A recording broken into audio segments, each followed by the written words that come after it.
চ্যানেলের পক্ষ থেকে সবাইকে স্বাগত জানিয়ে ভিডিওটা শুরু করছি। তো চলো তাহলে। তো আমি আমার বাপের বাড়ি এসেছি, মেলা দেখতে আসছি। তো চলো ওইখানে ঠাকুর নাচ হবে দেখা। এই যে এটা আমার বাপের বাড়ির ভাঙা ঘর, দেখো মাটির দেয়া, অ্যাসবেস্টার দেওয়া আছে পড়তে।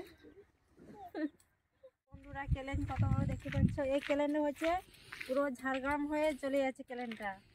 আর এর ওপর দিকটা আবার বেশি গত রয়েছে। তো এই দেখো। তো চলো বন্ধুরা, আমি এই রাস্তাটা দিয়ে মেলা দেখতে যাবো। মানে পিচ নেই রাস্তাটা, গোটা রাস্তায় মুরাম, কিন্তু এখনো পিচ হয়নি। যাই খুব ভয় ভয় করে যাচ্ছি, বেশি রাত করবো না, সন্ধ্যের মধ্যে বাড়ি চলে আসবো ঘুরে। তো তোমাদেরকে আমি রাস্তাটা দেখাচ্ছি। আর এই দিকটা দেখতে পাচ্ছ গোটাটাই কেলেন, বড় কেলেন। এই দেখো এই কেলেনটা হচ্ছে ঝাড়গ্রাম হয়ে গেছে। তো এই দেখো আর কি বলবো তোমাদেরকে, মানে এদিকে এত হাতি বেরোচ্ছে না, আমাকে ভয়ে এদিকে আসতে মন যায় না। আমার বাপের বাড়িতে বিশাল বিশাল হাতি, বড় বড় হাতি বেরোচ্ছে। এটা হচ্ছে পশ্চিম মেদিনীপুর, না পশ্চিম মেদিনীপুর নয়, এটা ঝাড়গ্রাম জেলা। এখন জেলাটা পাল্টে গেছে, আগে ছিল মেদিনীপুর জেলা, এখন ঝাড়গ্রাম জেলা হয়ে গেছে। তো এই দেখো, তো রাস্তাটা দেখতে পাচ্ছ পুরোটাই হচ্ছে মুরাম রাস্তা, ঢালাই রাস্তা নয়। তো অনেক লোকেই যাচ্ছে, তো তার জন্য বলি চলো ঘুরে চলে আসবো সন্ধ্যের আগে। না হাতি বেরোচ্ছে, কালকে একটা হাতি বেরিয়েছিল জঙ্গল দিকে। আর এদিকে জঙ্গলটা কি মানে কি বলবো আর কি, জঙ্গলটা এদিকে সামনেই, তো মানে বেশি দূরে নয়। তো এই দেখো সবাই হেঁটে হেঁটে কেমন যাচ্ছে মেলা দেখতে।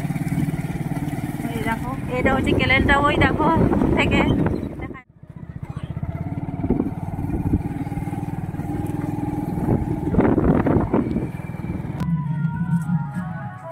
তো এই দেখো বন্ধুরা চলে এসেছি দেখতে দেখতে, তোমাদেরকেও দেখাচ্ছি আমি। কত লোক হয়েছে দেখো, ভিড়। তো এই দেখো দেখতে পাচ্ছ, তোমাদেরকে আমি সামনেটা যে আবার দেখাচ্ছি। তো চলো এই দেখো এখানে মেলা হচ্ছে, ওই ঠাকুরটা আমার নাম বলতে নেই, আমার সাউরির নাম।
আমাদেরকে দেখতে দেবো।